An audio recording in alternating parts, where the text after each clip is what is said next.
नमस्कार दोस्तों, एस्ट्रोलॉजर कपिल मिश्रा में आपका बहुत बहुत स्वागत है। कुछ लोग मित्रों ये भी नहीं जानते कि पितरों को तर्पण किया कैसे जाए, साथ ही पितृ तर्पण कब करें ये भी ध्यान रखिएगा। पितरों का जो तर्पण होता है वो मित्रों इस बात का हमेशा ध्यान रखिएगा कि हमारे हाथ में विशेष रूप से तीर्थ मौजूद है। अगर हम पितरों को अगर अर्पण कर रहे हैं तो वो लगेगा कैसे और उसके लिए हमें क्या करना चाहिए। वैसे तो नित्य कर्म श्राद्ध पद्धति में ये लिखा हुआ है मित्रों, अगर आपके पास में पद्धति है तो बहुत अच्छा है, नहीं है तो इसको देख लो। नित्य कर्म श्राद्ध पद्धति में ये लिखा हुआ है कि यदि आप अपने पितरों के निमित्त विशेष रूप से पितृ गायत्री का जप करते हैं तो आपके पितृ अत्यंत शीघ्रता से आपको आशीर्वाद देते हैं और आपके विवाह में अगर कोई बाधा आ रही है तो भी आप इस मंत्र का जप कर सकते हैं।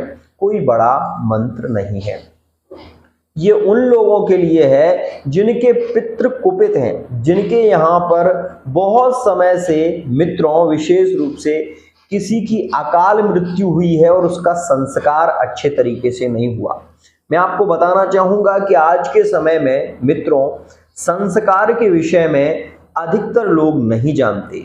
ध्यान रखिएगा, जब भी किसी की अकाल मृत्यु होती है तो उसके लिए नारायण बलि का होना बहुत जरूरी है। लेकिन नारायण बलि आप भी चाहते हैं कि पैसा खर्च ना हो और आप ये भी सोचते हैं कि सब सस्ते से सस्ते में कार्य हो जाए, तो नारायण बलि कोई छोटा विषय नहीं है कि आपने आज किया और कल हो जाएगा। ऐसा नहीं हो सकता, क्योंकि मित्रों नारायण बलि जो होती है वो नारायण शिला पर होती है और नारायण शिला या तो हरिद्वार में है या फिर विशेष रूप से नारायण शिला गया जी में है। ध्यान रखिएगा, अगर आप नारायण बलि कराते हैं तभी वो व्यक्ति जो कि अकाल मृत्यु को प्राप्त हुआ है, जो कि अधोगति को प्राप्त हो चुका है, इस बात का ध्यान रखिएगा। जो भी व्यक्ति अकाल मृत्यु मरता है मतलब उसकी आयु पूरी नहीं होती और आयु से पहले अगर उसका शरीर नष्ट हो जाता है तो वो व्यक्ति प्रेत योनि को प्राप्त होता है। और जो प्रेत योनि को प्राप्त होता है तो इस बात को आपने देखा होगा कि हमारे हिंदू धर्म परंपरा में 6 पिंड दिए जाते हैं, 5 पिंड पंचभूतों को दिए जाते हैं। मतलब जैसे कि रामायण में एक वाक्य आया है, क्षिति जल पावक गगन शमीरा पंच रचित अति अधम शरीरा। इस बात को आपने विशेष ध्यान से अगर नोटिस किया हो तो समझिए इस बात को। जिस व्यक्ति की जिस दिन मृत्यु होती है वह जहां पर रखा जाता है एक पिंड उसको वहां पर दिया जाता है, दूसरा पिंड जब उसे बाहर निकाला जाता है तो दहली के पास में एक पिंड उसको वहां दिया जाता है, उसके बाद एक पिंड उसको वहां दिया जाता है जो कि रास्ते में चौराहे पर दिया जाता है। ये 3 पिंड हो गए। चौथा पिंड मित्रों उसको वहां दिया जाता है जहां पर विशेष रूप से वो ले जाते हैं और मध्य में बीच में उसको एक पिंड और दिया जाता है जिसे कि 4 पिंड कहते हैं। 5वां पिंड उसको अर्थी पर दिया जाता है और छठा पिंड जो होता है वो प्रेत को दिया जाता है ताकि वो व्यक्ति प्रेत योनि से मुक्त हो सके। लेकिन आज के समय में ना तो आप पैसा खर्च कर पा रहे हो, ना आपके पास में इतना धन है और आज के समय में ना इतना कोई व्यक्ति बहुत ज्यादा ज्ञानी है जो आपको विशेष रूप से एक सही मार्गदर्शन दे सके। तो उसके लिए मैं आपसे यही कहूंगा, अगर आपके परिवार में किसी की अकाल मृत्यु हुई है और वो व्यक्ति भटक रहा है तो उसके लिए आपको जरूर पितृ गायत्री करना चाहिए। पितृ गायत्री कहाँ करें मित्रों? पीपल के पेड़ के नीचे बैठकर एक तेल का दीपक दक्षिण दिशा की ओर लगाकर आप वहां पर बैठें और एक घी का दीपक लगाएं, एक तेल का दीपक लगाएं, 2 दीपक आपको लगाने पड़ेंगे। ध्यान से समझिएगा, वहां पर दक्षिण दिशा की ओर मुख करके आप ओम नमः पितृभ्यः इस मंत्र का जप करें। ओम नमः पितृभ्यः इस मंत्र का आप जप करें। अगर इस मंत्र का आप जप नहीं कर सकते या कोई बड़ा मंत्र का जप कर सकते हैं तो मैं आपको बता देना चाहता हूं, फिर आप इस मंत्र का जप करें।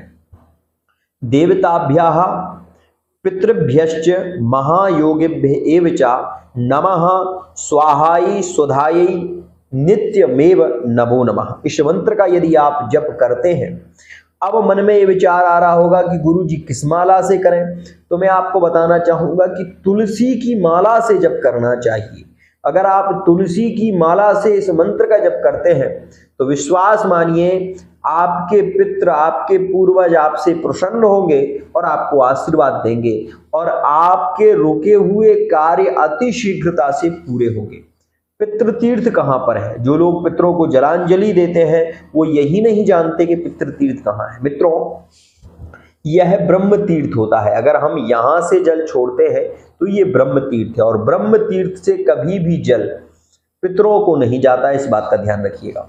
ये है पितृ तीर्थ, जो अंगूठे के बगल में कुसा का अग्रभाग, मतलब जो कुसा की नोक होती है वह यहां पर लगाई जाती है और पितृ तीर्थ मतलब यहां से पितरों को जल दिया जाता है। मित्रों, देव तीर्थ, यहां से जो सीधा यहां से अगर पानी गिरेगा नीचे की ओर जाएगा, यह है देव तीर्थ। मित्रों, ऋषि तीर्थ, यहां से जो जल गिरता है मतलब ये कनिष्ठ का उंगली के बगल से, इसे हम ऋषि तीर्थ कहते हैं। और मित्रों, विशेष रूप से मनुष्य तीर्थ, इन दोनों हाथों में लेकर हम ऐसे जब जल छोड़ते हैं तो इसे हम ऋषि मनुष्य तीर्थ कहते हैं। ध्यान रखिएगा, जब भी आप तर्पण करें, मार्जन करें, तो उसके लिए विशेष विधि है कि यदि आप पूर्व में सूर्य नारायण को अर्घ दे रहे हैं, देवताओं को अर्घ दे रहे हैं, तो आप ऐसे हाथ करके ही अर्घ दें। और पूर्व की ओर जब भी अर्घ दिया जाता है तो आप अपने जनेऊ को जो है ना वो दाहिने ही रखें। उसके बाद जब आप पितरों को जलांजलि दें तो आप अपने जनेऊ को अपसभ्य कर लें, मतलब जनेऊ को आप बाईं ओर कर लें और जनेऊ के अग्रभाग को पकड़कर ही आप अपने पितरों को जलांजलि दें, जिससे कि आपके पितृ प्रसन्न हो। अब एक विषय और भी आता है कि किसको क्या दिया जाए, ये बात भी विशेष है। मित्रों, जब आप देवताओं को अर्घ देते हैं तो उसमें आप जौ का प्रयोग करें, क्योंकि जौ देवताओं को अर्घ देने के लिए प्रयोग किया जाता है। जब आप अपने पितरों को अर्घ देते हैं तो उसमें आपको चाहिए कि थोड़ा सा आप तिल लें और तिल को दूध में मिलाकर आप पितरों को अर्घ दें। सफेद फूल, पीला चंदन जरूर अर्पित करें। साथ ही मित्रों, जब आप उत्तर दिशा की ओर, पश्चिम दिशा की ओर अर्घ देते हैं तो विशेष रूप से आप सीधे पश्चिम मुख करें और वहां पर आप तीर्थगत, मतलब ये जो तीर्थ है यहाँ से आपको विशेष रूप से, यहाँ से ऋषियों को तीर्थ विशेष रूप से कहा गया है। मित्रों, उसके बाद आप जब मनुष्य तीर्थ से अर्घ देते हैं तो मनुष्य के लिए आप उत्तर दिशा की ओर मुड़ते हैं और उत्तर दिशा में ऋषि और मनुष्य तीर्थ दोनों ही पाए जाते हैं। तो ऐसी स्थिति में आप वहां भी दोनों हाथों से अर्घ दे सकते हैं। ध्यान रखिएगा, ये जानकारी विशेष है।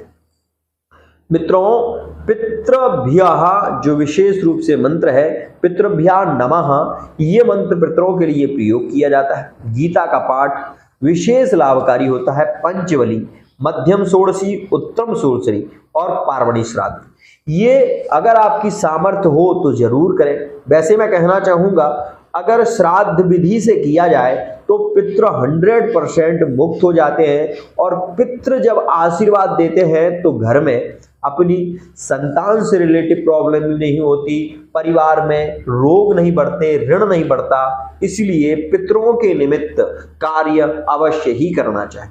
अब आप इतने सामर्थ्यवान नहीं हैं, आप नहीं कर सकते, आपके पास में पैसा भी नहीं है, तो केवल आप एक ही कार्य करें। प्रत्येक दिन गाय को आप थोड़ी सी घास ले लें और मित्रों, घास में आप एक पीला लड्डू बेसन का रखें और उसमें आप वो घास लेकर गौ माता के सामने खड़े हो जाएं और आप अपने पितरों के नाम लेकर वो गाय को खिला दें। ऐसा करने से आप अपने पितरों के पितृ ऋण से मुक्त हो जाते हैं, ऋषि ऋण से मुक्त हो जाते हैं। यह मैं नहीं कह रहा हूं, यह हमारा नित्य कर्म श्राद्ध कह रहा है। ध्यान रखिएगा, ये जो मैं बता रहा हूं मेरी मनगढ़ंत कोई भी कथा यहां पर नहीं है। जो भी है ये ग्रंथ कहते हैं, वही मैं आपको बता रहा हूं। तो आज के लिए इतना ही। अगर वीडियो आपको पसंद आई है तो चैनल को सब्सक्राइब जरूर कर लीजिएगा, साथ ही बेल आइकन को प्रेस कीजिएगा। आज के लिए इतना ही।